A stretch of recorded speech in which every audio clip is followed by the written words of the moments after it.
29th, the day after Thanksgiving, last Friday in November. Lots of tech news, even though it's a quiet week traditionally, Thanksgiving week. A lot of it focuses on Musk and Ramaswamy's Doge plan to reform government. And that was the week newsletter. Keith connects with a piece both from the Wall Street Journal and the Washington Post. They may not agree on politics, but they agree that this is a lot of news. And other heavyweight Silicon Valley people are throwing themselves into this. Mark Andreessen this week gave an interview to Joe Rogan in which he backed the Musk plan to reform government.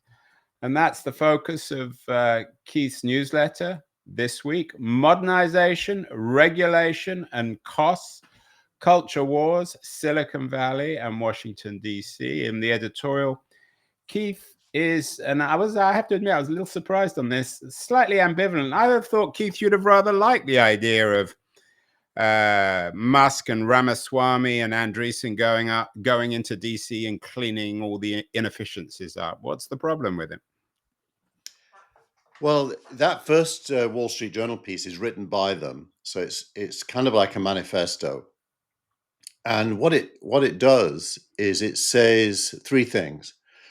Firstly, that there are lots of bureaucrats who've been there for decades, unelected, effectively deciding policy through choosing what to implement and what not to implement, and many of them have got to go.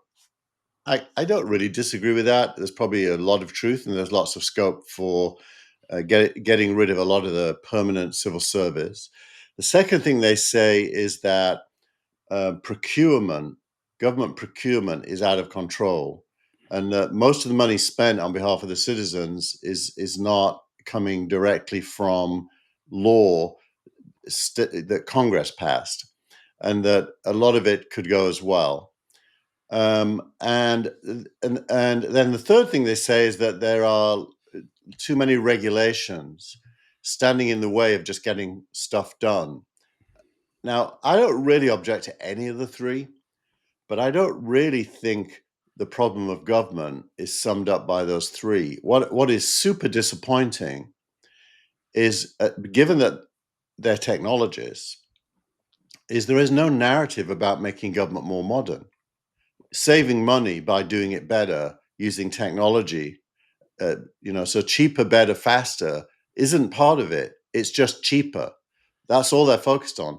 So they're coming across as zealots for small government and not correlated at all, except for the money spent, with what the citizenry should be expecting of government, which leads me to think they don't really have an answer to the question, what is good government? They just don't have the answer to that. They don't understand that government is a service organization for citizens, and that it should be good at delivering services, not just cheap, but good. And I'm not defending them. In fact, I'm not sympathetic to what they're saying in any way, but I don't think they just miss this, Keith. They just don't like government. They think all government's bad. So your editorial is very interesting. You talk about government as a service to the people. It sounds like a term being used in a business plan to raise some money. What exactly in your mind is government as a service, and how could technology be used? Well, for me, government is the end result of citizens deciding what needs to be provided to all of us by the people we elect and the taxes we pay. So good government is government that aligns with the customer need. And in the case of government, the customers are us. And the services they provide are everything from rules of the road, education, which is a local matter in America, criminal law, everything that if you to reduce it down to one word, it's society. Government produces society, and we live in that society, and we expect it to deliver. So we want the DMV to be a good experience. We want the emergency room in the hospital to be a good experience. We want education to be a good experience, and so on and so forth. So you can deliver any service in millions of different ways, some of them super inefficient. And I don't disagree with Musk and Ramaswamy that that is the case. But your goal is to be a good service provider to your customer, which is us. Yeah, it's Then, interesting. I wonder, think about this out loud, whether one of the ironies of this is the Republicans are leading on using technology to undermine government. But actually, one of the consequences is that they open intellectually the Pandora's box of how technology can make government better.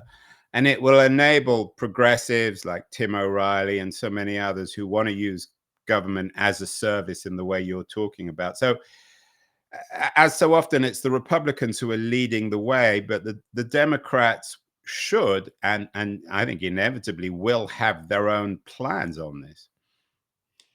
well, I think the Democrats focus a lot on policy and not very much on delivery. I think there's a huge separation between a policy wonk and an operational delivery mindset. And that most politicians are not, and certainly bureaucrats, civil servants, they're not technical enough to be product managers. And what the government really needs is a product manager delivery mindset whose goal is good service at low But cost. people like Tim O'Reilly understand that. There are a lot of people who sort of move on the escalator between Northern California and Washington D.C. who get it. I wonder whether what's his name, the transportation secretary, would be on board for this. Buttigieg, who of course Yeah, is one of the smarter people in the Biden administration, a McKinsey person. Whether he would certainly understand these issues. you would think so. I mean, he was in charge of transport, wasn't he? Or was it energy or transport? He was in charge of transport. I mean, it does Yeah. open up, I think, an interesting opportunity for a government as a service, to borrow your language, modernizer to run. Because as we think about 2028, most of the people we still talking about as potential Democratic nominees are still very traditional politicians. And I'm Yeah. not sure whether a traditional politician is able to even conceive of this language. Well, Musk is coming across as a kind of a greedy billionaire that doesn't want his taxes Yeah, and he's not paid. running. I mean, let's be clear. Musk is not president, so he's being appointed by the president. So it's a different thing. Yeah, yeah, exactly right. But you're right. I mean, Buttigieg does, he does seem to have a brain that cares about things like this, but I don't think he has the ability to execute a plan or even know what the plan should be. Just take the difference between long distance trucks and Uber. How good is Uber at knowing where a car is and whether it's going to get to you versus FedEx? You know, you have no clue what time they're going to show up. Well, And you do. I mean, in defense of FedEx, they certainly have a better clue than the post service, the post office, where yeah, well, you they're all not only do you not know when it's going to show up, you don't know if it's going to show up.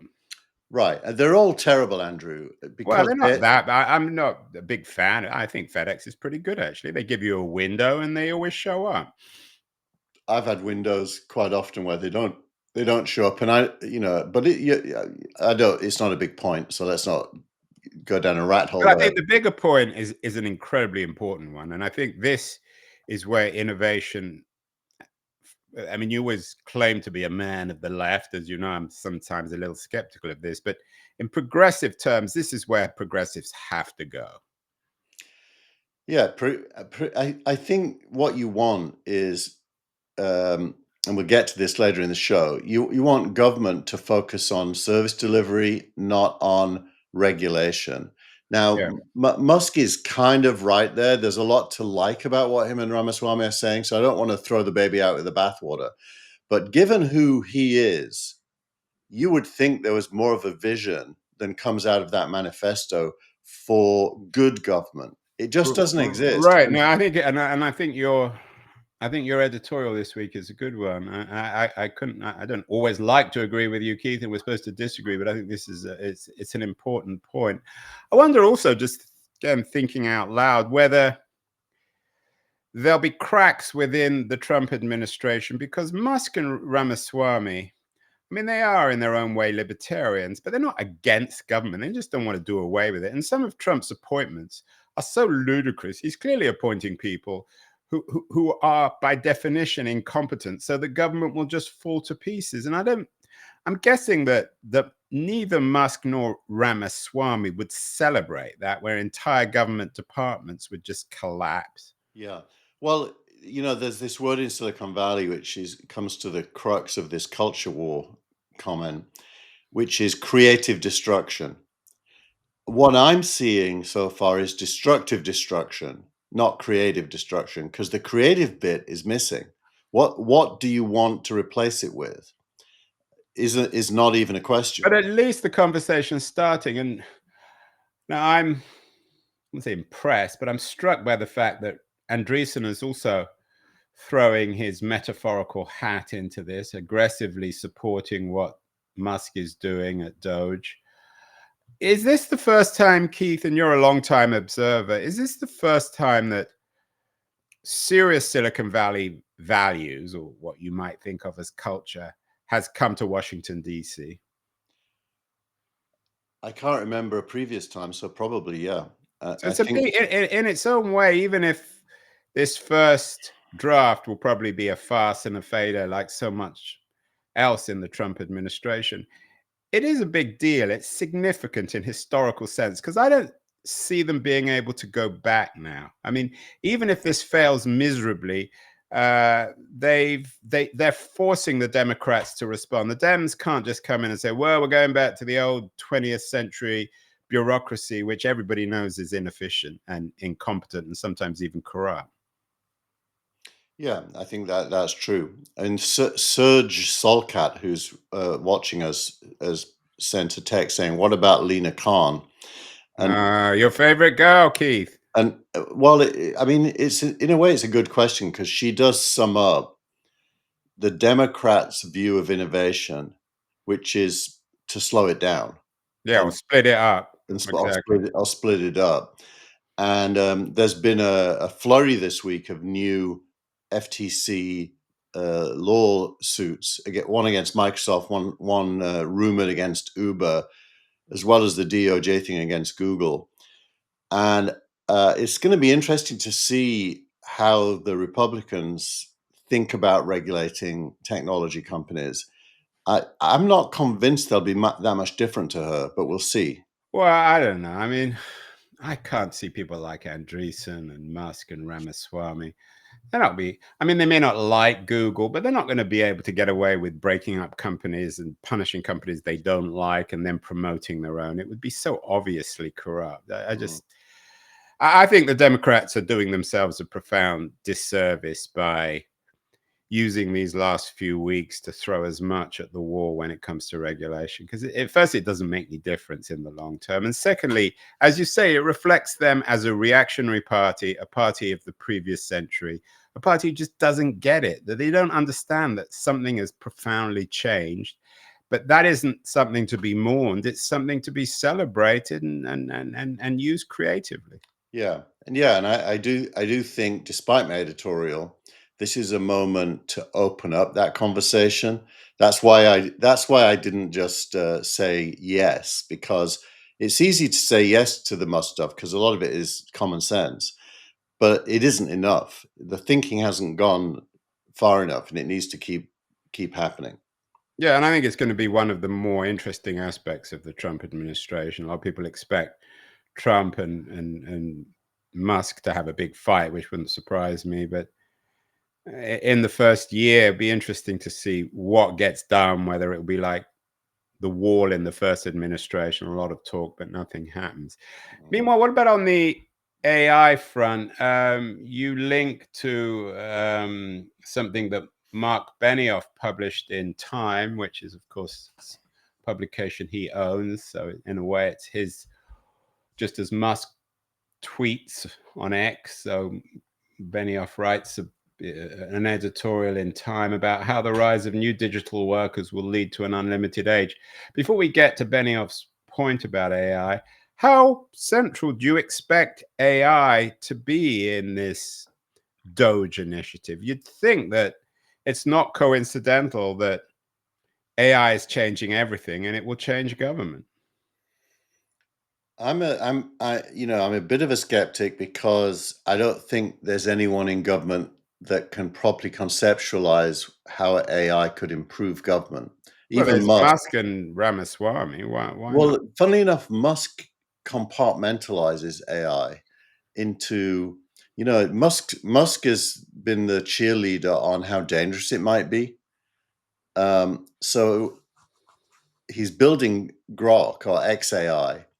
And there's a story about that this week. But I don't really get the sense of him being a cheerleader for its execution. The obvious place would be education, where you could revolutionize teaching and marking. That would be very obvious. Probably diagnostics in health as well. Yeah, but There are, there's a broader. I mean, it seems to me that AI would be, as technology, is the perfect antidote to bureaucratic excess, where it's transparent, where we're not relying on bureaucrats, incompetent bureaucrats, anonymous bureaucrats. The more AI is used in government, the more efficient it becomes. I mean, obviously, there's the critique that AI promotes agendas, classes, genders, skin colors, all the rest of it. We've heard that, and we will continue to hear it. hmm. But I would have thought that government is the perfect petri bowl, a laboratory to experiment with AI. Even more specifically in particular branches of government. But I think the price of medicines, for example, AI could play a huge role in policing pharmaceutical companies as sellers to governments as buyers. There's so many different things, but for that to happen, there has to be an understanding of it, which I think we're a little bit early in the cycle of AI for there to be the right people in the right places. I can imagine a typical meeting at the Department of Transport where some young person, there's an article about this week, some young person um, who does understand AI advocates for it, and the kind of lifers who've been there for 40 years raise their eyebrows and frown. Right, That's but that's the nature of change, and that's what Musk and Ramaswamy, they're going to get rid of those eyebrows, push them out. mm, The big question, of course, is even if AI is successful, there are hundreds of thousands of people employed in DC and the rest of the bureaucracy. What's it going to mean for employment? Benioff talks about this in his piece, how the rise of new digital workers will lead to an unlimited age. It's not the first or the last cornucopian piece about AI. What does Benioff say? Benioff's a progressive. You'd think mm. he would actually be the kind of person who could help and back an O'Reilly style initiative to make government a service in DC. Yeah. Is Benioff's optimistic? What are people going to do when they're all replaced by AI in DC? Well, so Benioff's speaking with his Salesforce hat on in this editorial. He As owns he always does, as the owner of Time, of course. he owns Time, so he's got his own platform, and what he's saying stuff that we've said a lot on That Was the Week, Andrew, which is, um, the end of jobs is a good thing. Which for the head of Salesforce, which 200,000 people show up to his event in San Francisco every year, where he's talking about salespeople using tools to sell to customers and manage customers with all the marketing and CRMs, everything.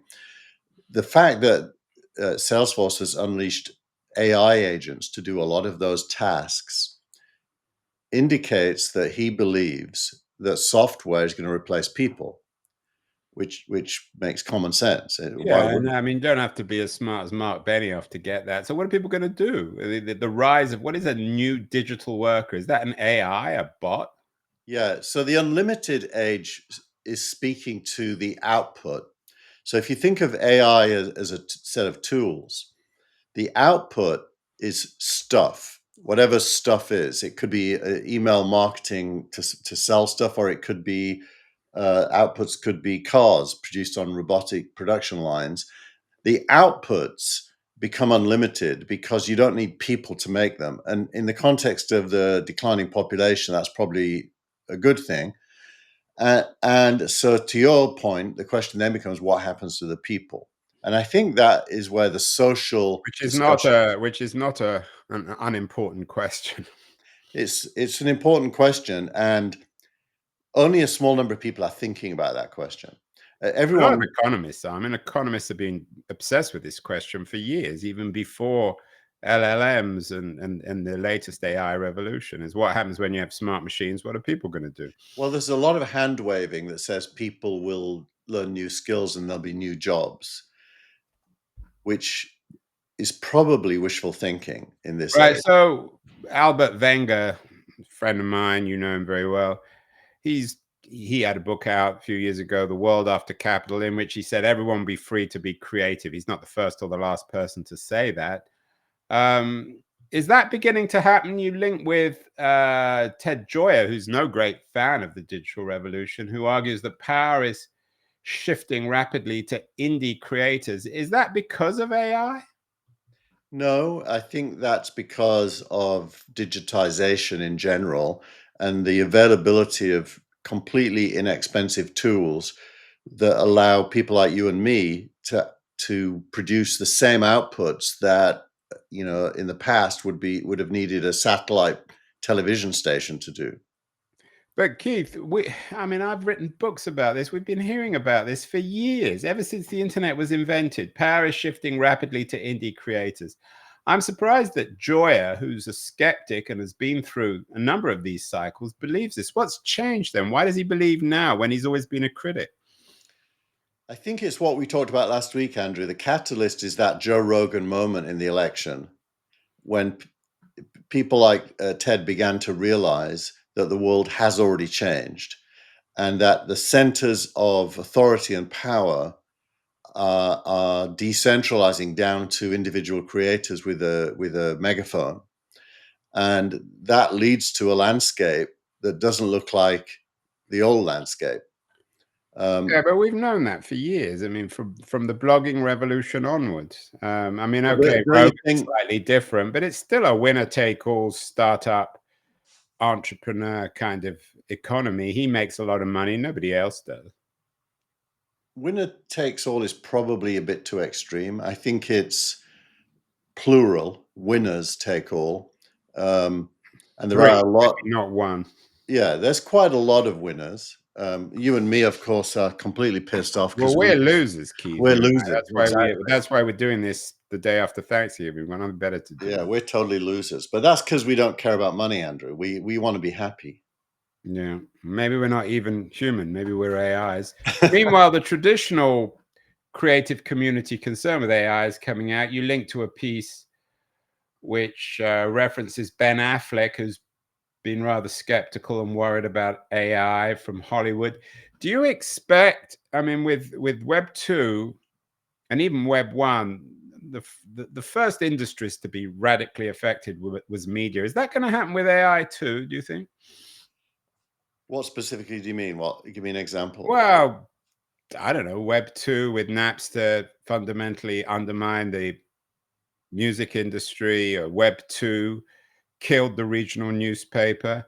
Yeah, Affleck is concerned that AI might kill traditional Hollywood, which for many of us isn't necessarily a bad thing. But do you expect this AI revolution, which is for real? I don't think anyone would deny that. yeah, Is it going to begin to really fundamentally alter something like Hollywood, which yeah. spends billions of dollars producing, writing content which can be with people that can be replicated now with algorithms? Well, Affleck actually is probably a very sane voice on AI in Hollywood. He's saying basically he's saying that Hollywood's really good at incorporating new stuff and using it to make more money. And his belief is that AI isn't clever enough to replace.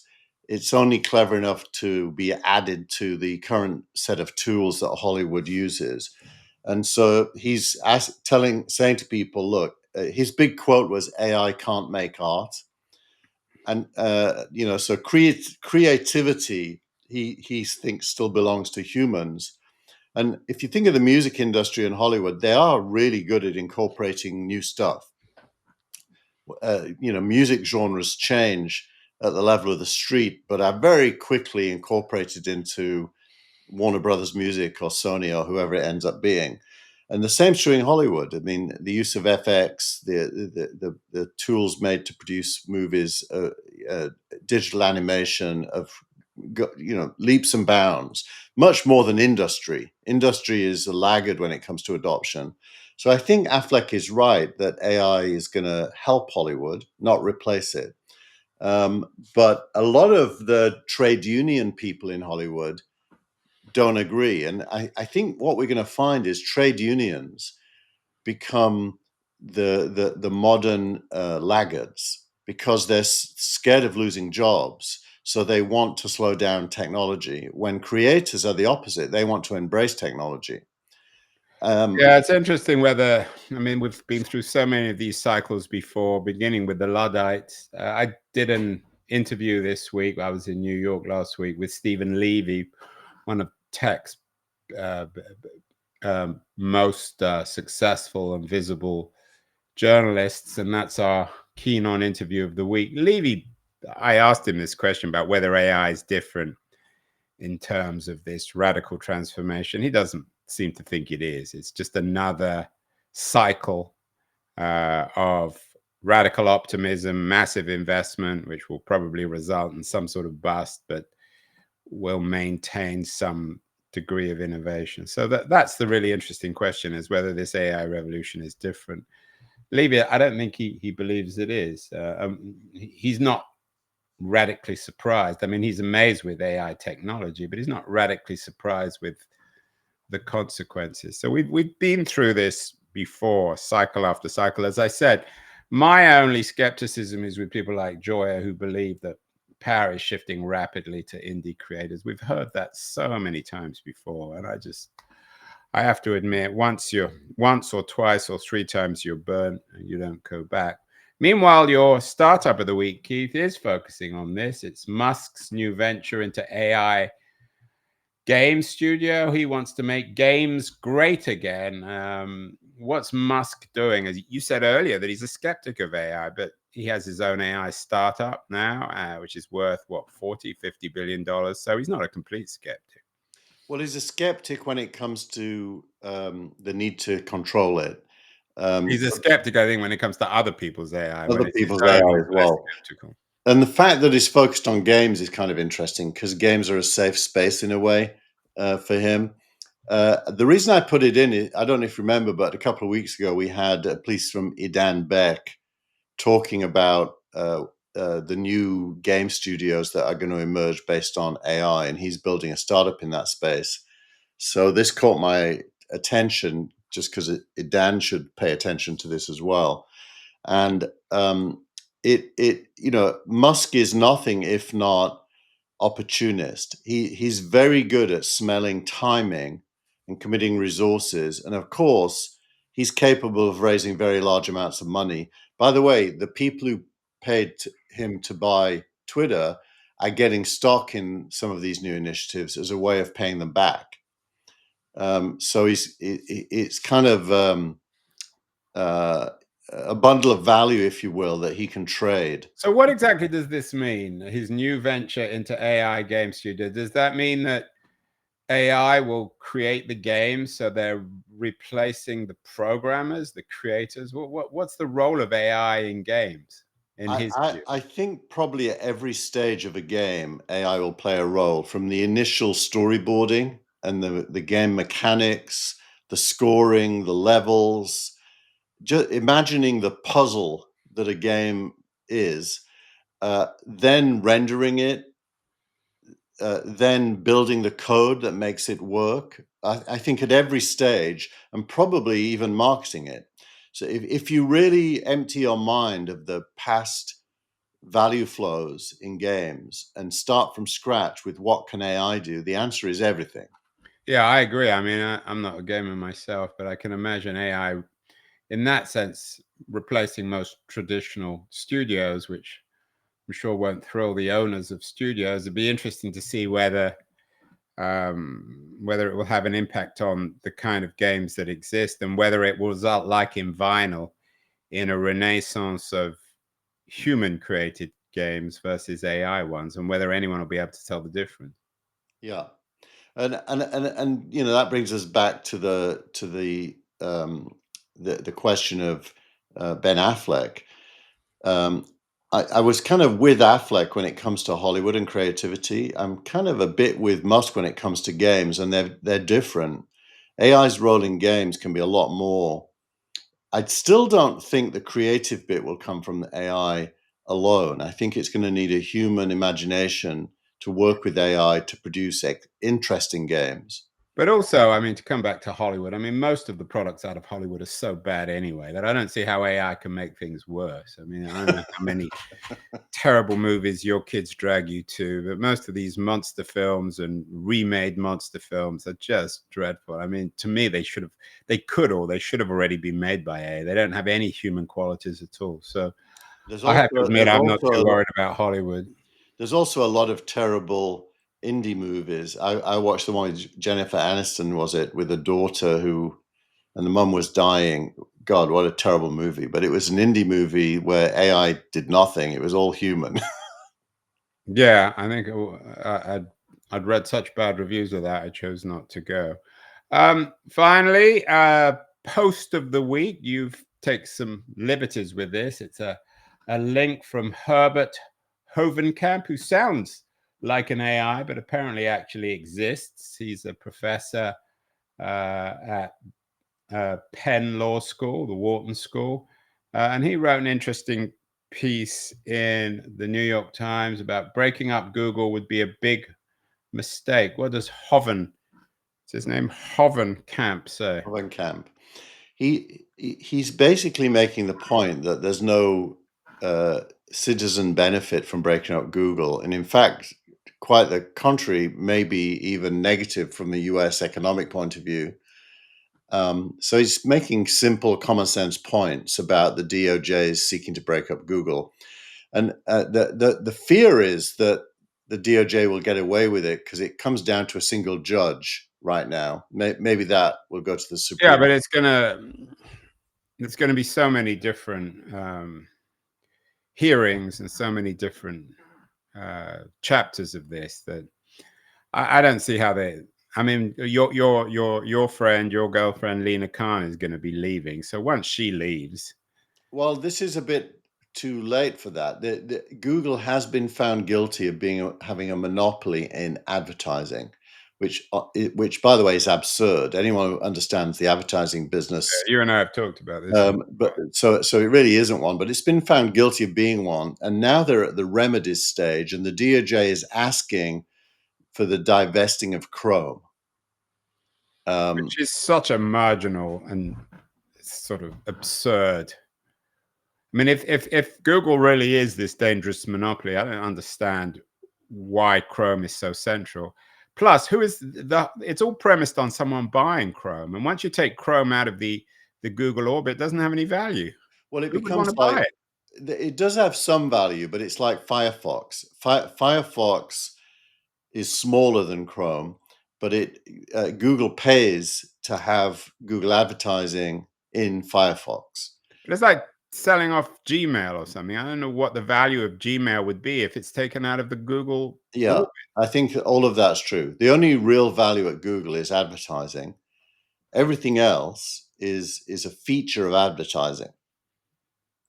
Yeah, and you just were saying that Google is not an advertising monopoly, but you and I have talked about this before, whether or not Google is an advertising company. The Google stock doesn't seem to have been impacted, so I'm not sure the markets are too bothered. Well, because it ends up not changing anything. Let's imagine Chrome is sold, someone buys it, and makes $1 billion a year by having a deal with Google, like Apple does. What's changed? Nothing. And I'm not sure what's even changed for Google. Even for Google, I nothing's mean, they changed. just outsource Chrome. Yeah, Who would buy it though? I would if I could, Well, you if I don't have could. $1 billion, but I mean, Musk, Well, no, you'd go and do a Microsoft, deal with Google. Apple, Amazon. The buyer would do a deal. You'd go to Google and say, "Give it to me for nothing. Give me $1 billion, and I'll just keep it running for you." Yeah, that's the kind of backroom deal that, given the visibility of this and the involvement of the Justice Department, that's not going to happen. Well, Might that's the only deal possible because Chrome will need a revenue stream from someone, and the obvious people who will give them one is Google. Yeah, it's an absurd decision in an absurd narrative. And meanwhile, they're fighting not just the last war, the war before the last war, because everything's moving on to AI, and Chrome is a traditional browser. So the whole thing is, you couldn't make it up. It's so absurd. Yeah. Well, next up, Microsoft and Uber. The idea that Uber is a monopoly is equally laughable, and Microsoft, uh, there isn't a single business that it isn't competing with other big businesses in. So I don't see it. Well, as you've said before, the difference between the Democrats and the Republicans, the Democrats are still very suspicious of private companies and of the market. And if we're to get to where we began with government as a service, that needs to change. So that's the opportunity and challenge, I think, during the Trump administration, is for the Democrats to catch up and rethink their positions, because clearly it doesn't win at the ballot box and it's reactionary and absurd. And it leaves a huge space because I don't know about you, Andrew. I'm not comfortable in a world where the Democrats seem more sane, less sane than the Republicans, where the Republicans appear to be the sane ones. That doesn't give me comfort because we all know the Republicans don't really care about the people Well, what's collectively. going to happen, and we need to end now. I mean, what's going to happen out of this Ramaswamy Musk thing is that government's going to get one way or the other. Traditional government departments are going to get decimated. But what the Democrats need to do is not just come in and say, well, we're going to reinvest in government. It needs to rethink it profoundly. It'd be interesting to see over the years whether this is going to happen, Keith. Yep, agreed. Well, that was the week. It was an interesting week, even though it was a short week because of Thanksgiving. Happy Thanksgiving, everyone, Keith. And we will be back in the first week of December, the last month of 2024, to talk more tech with Keith Tier, the publisher of That Was the Week newsletter. Keith, have a great week, and we'll talk next week. Will do. Thanks, Andrew.